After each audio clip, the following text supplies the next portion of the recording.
This conference will now be recorded.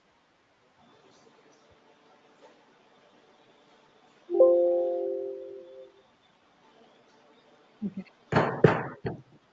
Well, good afternoon, and I'm going to go ahead and call this meeting to order. It is the Commission special meeting Monday, September 12, 2022 of the Taos County Board of County Commissioners. And for the record, it is 1:14 p.m. Call the roll, please. Commissioner Fambro, Commissioner Gallegos, Here. Commissioner O'Donnell, Vice Chair Brush, Present, Chair Vihil. Present. Pledge of Allegiance, and Madam Assessor, would you do the honors and start the Pledge of Allegiance for us? Thank you. Pledge of Allegiance to the United States of America.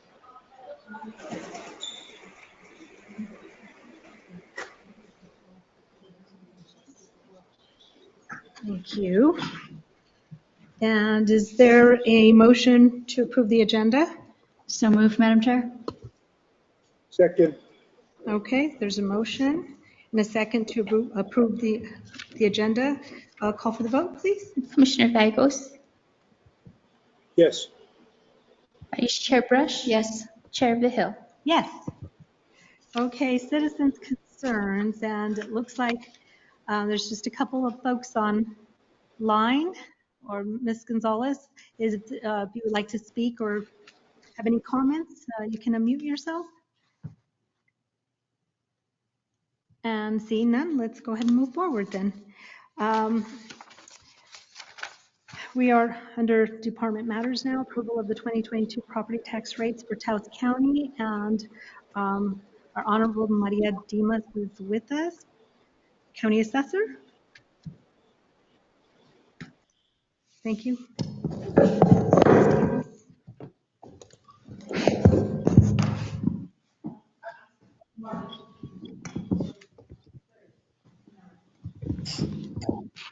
Button doesn't like I think you just need to get a little bit closer. red. Okay. Good afternoon, Madam Chair, Commissioners, members of the public. I am here to present the tax rates for approval. The state has sent them in, and as you can see, there is an increase across the board. It's the majority of them are under less than 1 mil. I think there is one area that got hit, and that would have been the Cuesta area for over 1 mil. The reason that happened is because there were some bonds that were put in place for collection in February, and so that had very little to do with the valuation on that end of it. I've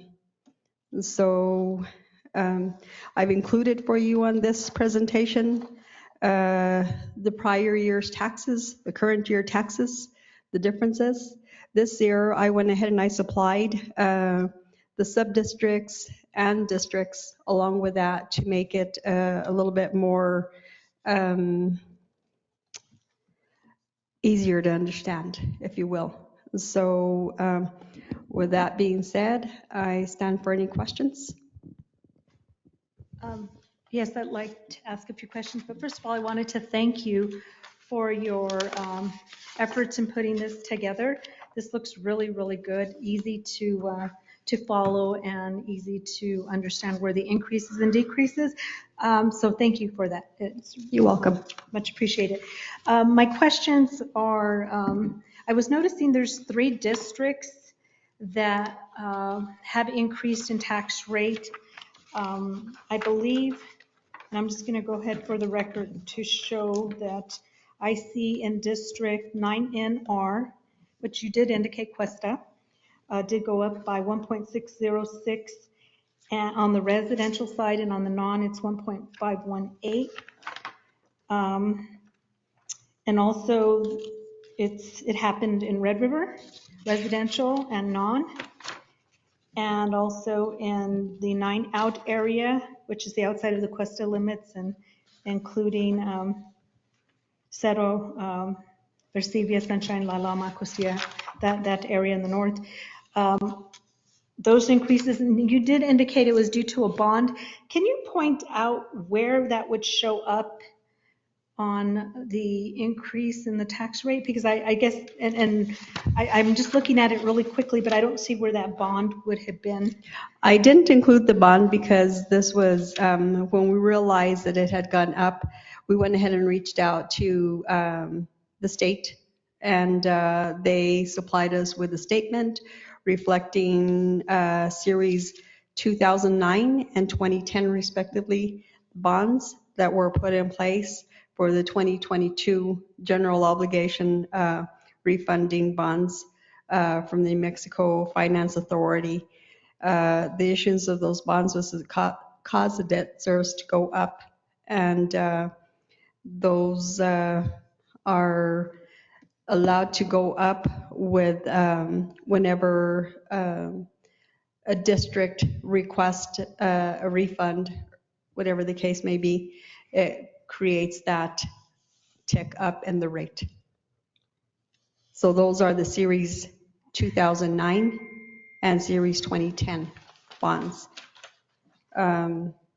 If you'd like, I guess we could get you some copies so you can review them. Okay. I do have those on hand, and those came out February of 2022. Yeah, and see what I'm looking at, and I believe you, I totally understand what you're saying, but as I'm comparing, like county operational, for example, on page 7, shows the difference from 21 to 2022, 0.190, municipality is 0.226 increase, so I can see that, and I'm looking at the school district, it looks like, so it's in the school district debt service, if you'll notice that, Commissioner Brush and Commissioner Gallegos, sorry, Vice Chair. You can see where in 2021, the school district debt service was 1.224, and then it went to 2.748. So it does show up here. It's in the school. So that was due to those bonds that you're referring to, right? So Yes, it's in the ma'am. school area. Okay, got it. Okay, so it does show up here. And go ahead. Mark, can you hear us? I think he is frozen. Mark? I can't hear hear you you. now. I was looking at, can you hear me? I can hear you now. Can you hear me?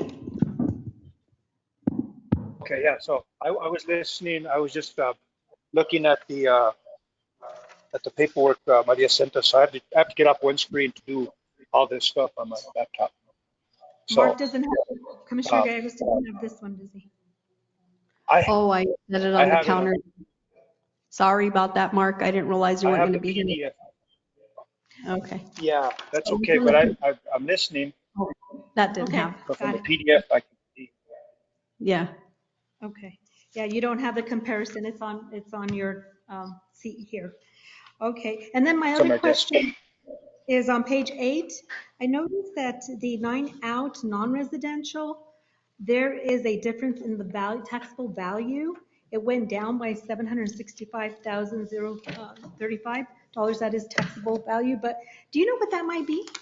My thought is that it might be contributed by possibly ag properties that got approved for ag. I'm not really sure. I didn't realize that until after the fact, after I looked at the report, but it was already gone, and I didn't review it. Did you review anything, Chris, on that? No? Okay. So, Yeah. so, looking that 2022 went down, it couldn't be ag. I'm just gonna use logic here. Can't Yeah. be ag because ag would have dropped the value. We would have seen, oh yeah, okay, I get what you're saying. It could then be ag Yes. because it would drop the value. Right. Okay. And one last comment, and maybe for future, because this is great, Maria, but the only thing that I would like to see, but maybe when you come back on the maintenance plan, is the difference between new growth and maintenance. Yes. And the reason why is because what I did notice looking at this is that even though the values went up, some of the rates actually went up as well. And that's Yes. okay if that would tell me that it's due to new growth. 'Cause new Yes, growth a lot of allows- it is new growth. It is new A growth. lot of not- it is new growth, and the majority of it, like I stated earlier, is probably the ski valley, because they're building like nobody's business. And then there's also that low-income housing project that just came into play. Uh-huh. That's another factor in there. So there's various. I mean, we are going to have those numbers fluctuate because of that, and that is the reason why those numbers move like that. And I'm Right. sure you understand that part of Yeah. it. And for Commissioner Gallegos and for Vice Chair, and the reason why I mention new growth and maintenance is typically what you see is when there's new growth, the tax rate it allows for the rate to go up. And the reason why is because it allows for the new infrastructure that needs to happen.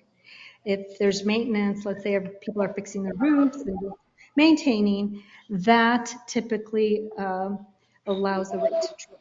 So when we could see the two, then we would be able to see what's actually happening. But I believe that's what we're seeing here. And then yield control, I understand played in, it actually works. For the right? water districts, yes. And in the Prado and the Valle. Yes. I didn't see this here. Am I missing it? But I don't- had heard that it was, What we put up front. and the livestock. Do you know if that went up? Let me take a look here. I think they kind of remained the same across the board. Mhm. It's not in here, it's in this back one, right? Because I know we commissioners approved the rates. The rates and- for those? But I think they are less than what we approved, and I would chalk that up to yield control. And yield control works really well. After a while, it really does kick in. So Yes, I'm fine. as long as the Valle Yeah. and El Prado are aware that the rate is not exactly what we originally approved. And I believe that Am I correct in saying that? Christina did send the rates over to Christine and Milena and also to Peter. Okay, So that's all good. the entities were notified on that. And they're aware. Okay. And they're aware of it, correct? Okay. Madam Chair, Yes. I guess my question for Ms. Dimas is, when you talk about new growth, that's identified through what plans, what our plan department's doing as far as permitting coming in. They kind of coincide with each other as far as new growth, so you guys get a good balance, right? So what's getting Yes. reported is actually getting built. Correct. That is correct. Yes, we do have a good working relationship with planning and zoning. They do supply us with their new permits, whether it's a brand new building or maintenance, whatever the case may be, they do give us reports on those items. So yes. Right. I think, and I bring this up, Madam Chair and Vice Chair, because years past, that was the goal, was to continue to have the relationship kind of be cross-referencing and also be kind of a good, strong collaboration between both the assessor's office and the planning department, so that one's not seeing apples, the other one's seeing oranges as far as what they're doing or what's being reported, right? So I think that keeps it cleaner, and then it's all to the treasurer's office as well. Or what they're, then it kind of trickles away to the treasurer's office for what they're doing. Yes. Thank you, Commissioner Gallegos. So, Madam Assessor, so could we ask of you if, in regards to what Commissioner Gallegos was stating here, is we do have a report from planning, but could we have you see how close those numbers are in regards to, because I believe they, and you can tell me different, I don't know that they put them in by district. I don't believe that my staff enters them by district.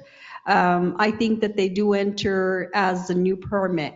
And obviously, you know, that's the only way that we're going to pick them up is Yes. by new permit. I could check to see with my senior appraiser if that's doable. He's the one that's been entering them. So, but absolutely, I mean, Yeah, you know, even if as we a could. whole hop, we could see like what they're indicating is Right. going to be a new value. Granted, we know you're the only one that has the authority to value, but it'd be interesting what value and how many they've come up with in regards to how many you To what have. numbers just we to come up kinda, with. checks And and balances, like Commissioner yeah, Gallegos was saying. and just so you, I'm sure the chair is aware of this, but a lot of times property owners will go and they will enter that they're just going to do a garage, and so it's 24,000. You get up there and they have a brand new addition, like 800 square feet, and you know, whatever else may have happened. So, you know, that's where our numbers are going to fluctuate. And just so that you guys are aware of how that whole thing works. Yeah. And that's a great point, Right. but it's be really interesting to see what they, you know, what's been reported on that end and what you're Correct. actually coming up with. Yes, Vice Chair. Or is it Commissioner Gallegos? Did you want to say something else? No, I just think you're right, Ms. Assessor, and it would help us, and you're going to have those numbers not be always exact, but if it's another tool that we need to have for planning and zoning and for your office, I think the time to do so is now, just because people do, and they will continue to try to put a 10 by 12 square foot building, 120 square foot building, it becomes a 1,200 square foot building, and they get away with a lot of that stuff. And I think that's where we lose a lot of some funds. Yeah. And I believe they're permitting, Commissioner Gallegos and Vice Chair, is the permitting is determined, the amount, the cost is based on the value. And it used to be where I think a property owner could list their own value, and so now they have a formula that they're using, so it's a little bit more. It's a little bit more It's detailed and consistent. it's a little bit more accurate. Yeah. I think in the past, it would be if it doesn't have more than a $10,000 value is what you're saying, then, you know, you could get away without getting it permitted, you know, but anymore, I think the last time I spoke with Rachel, anything over Particular size. 120 square feet is going to be assessed accordingly. And so that's what needs to happen to get this things in line. And one last question, livestock, did it go up? Livestock. I don't know, where do we have that, Chris? I didn't see it on the comparison. My bad if I did. Put it in there. No. I don't think I entered it on there. Only because that way we could be prepared for phone calls in case we get them. We could say, yes, it did or it did not. 10%. No, it appears that it stayed the same. Okay.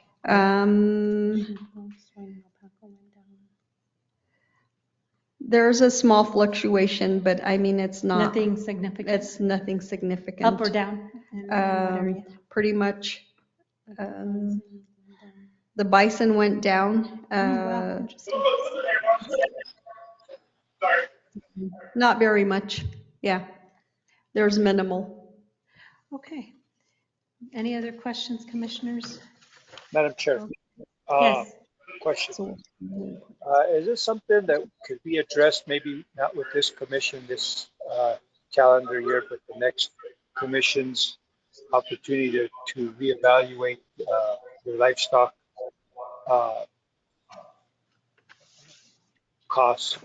Just for the fact that I think, you know, the way the weather is and the way things happen in the world, I'd like to see us continue to support and promote cattle growers or anybody that's raising animals that are going to probably either be processed in the future or be just for feeding them, their families. Because as we've done and we've seen, everybody's doing a lot more farm to table. We're doing their own. People are doing their own raising everything. 2 cows, chickens, stuff like that. So I'd like to see if we can help those ranchers and farmers out more. Okay, you want me to, I have the Go response. ahead. I'm like, go ahead and respond. I'm like, Okay. what? Okay, so Yeah, it was Commissioner choppy. I didn't hear it all. Commissioner Gallegos, because livestock is also basically, same logic is used to determine the value or, the dollar amount per cow. And that's by studying what the going rate is for livestock. So our Madam Assessor doesn't have the ability to make those adjustments. It's actually, The I state. believe the state of, what is it, Livestock board. the livestock board, yeah, but the New Mexico, what is it, university, NMSU, Yeah. actually does the study. Las and Cruces. Yes, and so they are the ones that determine what the going rate is. The only thing that our Madam Assessor can assist in regards to livestock is promoting agricultural lands, but, once again, the property owner has to That's take right. the initiative. Does that kind of help, Commissioner Gallegos? Okay. Okay. Perfect. Any other questions? Okay, seeing none, is there a motion? Madam Chair, and thank you, Madam Assessor. I move to approve the 2022 property tax rates for Taos County as presented by Ms. Dimas. I'll second that, Madam Chair. Okay, there's been a motion and a second to approve the 2022 tax rates as presented by Madam Assessor, and call for the vote, please. Commissioner Gallegos, Yes. Vice Chair Brush, Yes. Chair Vihil. Yes. Great. Thank you. Thank you. Thank you. Thank you. And so we are adjourned. Commissioners, are we in agreement? Yes. Okay, Yes. great. Thank you. Thank you, commissioners, for being patient with me. Oh, Thanks no for problem. joining Thank us, you Mark. for Thank you. being with us. Yes. Appreciate it. Bye. Madam Assessor, you have a good day. You as well. Thank you so much. Enjoy the rest of your day.